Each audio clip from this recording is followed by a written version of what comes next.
Për të kaluar në aspektin politik, ju ishit pjesë e garës, e fushatës. Profesor, kur do ta kemi qeverinë e re dhe si do të jetë kjo? Do të jetë një qeveri e cunguar me bazë të gjerë apo opozita do organizohet e gjitha për ta nxjerrë kurtin opozit?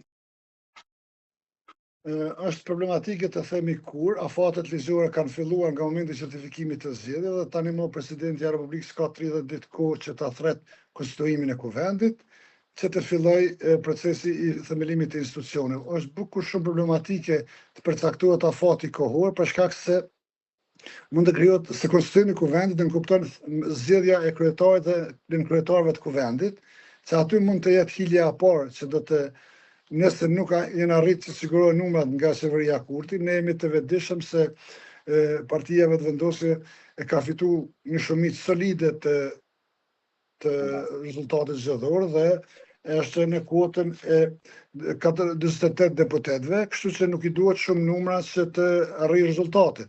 Po ashtu ne e dimi se qeveria e Kosovës duhet patjetër të ketë në përberje edhe komunitetin serb, përfaqësues të listës serbe dhe komunitetin jo serb, kështu që unë mendoj se me komunitetin serb dhe me partitë jo serbe, Vetëvendosja mund ta krijojë qeverinë pa asgjë probleme. Ndonëse se po deklaron në opinion që nuk do të kemi një qeveri me listën serbe, është në farë forme është obligative sepse ministrat nga radhat e komunitetit serb duhet të vinë nga lista serbe.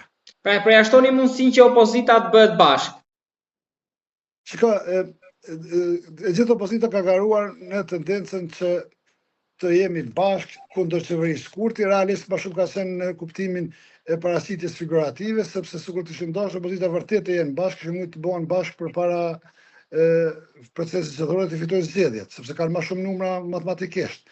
Por tashmë problemet janë se opozita duhet të jetë e dyta në radhë për të zgjedhur, sepse para është Lëvizja Vetëvendosje dhe Lëvizja Vetëvendosje duhen 2 eventualisht 3 deputet për të siguruar një shumicë të thjeshtë. Por që asnjë prej partive opozitare nuk e ka atë gatishmërinë e madhe që të hyjë në këtë koalicion, pikërisht për shkak të numrit të kufizuar të votave. Dhe pas një viti, saktësisht ka mbet më pak se një vit, janë përballet me zgjedhjen e presidentit që po ashtu duhen 2/3 të deputetëve, por që edhe në tetor janë të parapara zgjedhjet komunale apo zgjedhjet lokale, si themi ne. Kështu se vërtet është cila do qeveri që do të jetë një qeveri me kom të çelësta, një qeveri e cila nuk mund të ofrojë as reforma, por as të zhvillojë aktivitetet të cilat vërtet janë të domosdoshme për një qeveri. Po vijat e kuqe janë hequr për Vetëvendosjen? Po shiko, ne kemi qëndrime nga shumë i qartë, ka qenë zoti Haradinaj që nuk në asnjë variant nuk do të jetë pjesë me Albin Kurtin, madje duke akuzuar edhe me epitete shumë të ndryshme, që domethënë ka përcaktuar orientimin e tij politik. Edhe Partia Demokratike e Kosovës thotë që nuk do të hyjë në koalicion me Vetëvendosjen. Lidhja Demokratike e Kosovës ka disa tashmë këto 2 ditë të fundit disa probleme të brendshme që kanë shpërthyer me domosmarrëveshje për shkak të procesit zgjedhor dhe numërimit të votave dhe akuzave të ndërsjellta, dhe ndodhet një situatë jo shumë të lakmueshme që mund të ketë edhe pasoja për këtë subjekt politik. I vetmi pozicionim që ka qenë i zotit Lima nga nisma socialdemokrate, që ka lënë të hapur gatishmërinë për të diskutuar për krijimin e qeverisë për interesat kombëtare. Pra, është një farë mishmashi politik që shumë pak kush mund të bie në fije për përfundimet e tij. Edhe diçka të fundit kam, si mbyllet ky vit për Kosovën? Mendoni që Trump do ketë kohë të paktën, po flasim në një periudhë jo shumë afatgjate, po deri në fund vitit? Si mund të jetë ndikimi i administratës së re amerikane? Edhe në këtë rast, qoftë edhe në këtë rast që një situatë krize për qeverinë, mund të dalë një kryeministër nga zarfi?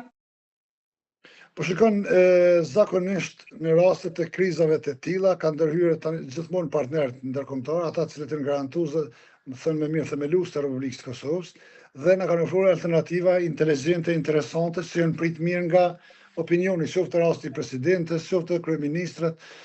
Në rastin konkret, ne kemi edhe një ngërës tjetër, sepse ende nuk e kemi ambasadorin e Shtetet Bashkuara të Amerikës në Kosovë, do të thonë është një çudi, ka një kohë gjatë, kështu që 3 muaj dhe nuk kemi një emrim, akreditim, se emrim do të ketë, po akreditim të ambasadorit.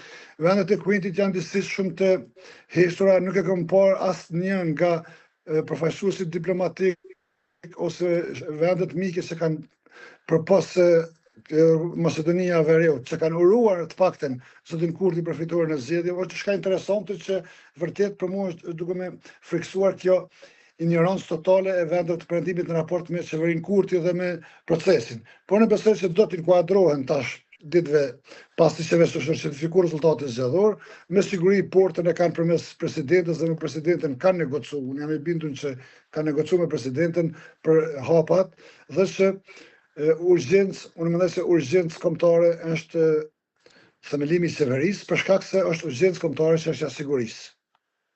Profesor Imani, të falenderoj shumë për bisedën dhe për analizën. Faleminderit shumë, ishte kënaqësi të vëlla.